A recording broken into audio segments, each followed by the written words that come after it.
ज्यांचा जन्मदिवस 15 तारखेचा आहे, बरोबर. त्यांच्यासाठी ही येणारी दिवाळी काय नवीन घेऊन आली आहे? हां. जेणेकरून असं काही करून त्यांनी दिवाळीला लक्ष्मीपूजनच्या दिवशी कुठली पूजा करायला पाहिजे, कुठले कपडे घालायला पाहिजे, हां. की धनसंपत्ती त्यांच्याकडे आणखी अट्रॅक्ट होईल? तर अशा वेळेला त्यांनी 3 गोष्टी करणं फार गरजेचं असतं, हं, की त्यावेळेला त्यांनी त्या दिवशी हं, कारण हे ज्या अधिपत्याखाली, ज्या ग्रहाच्या अधिपत्याखाली हं. येतात, तो ग्रह म्हणजे अ, शुक्र. हं, अच्छा, म्हणजे शुक्र आहे. हां, शुक्राच्या अधिपत्याखाली येतात. हं. म्हणजे आणि त्यांनी शक्यतो पांढरे कपडे घालावेत त्या दिवशी.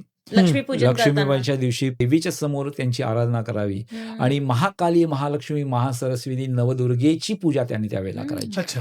हां.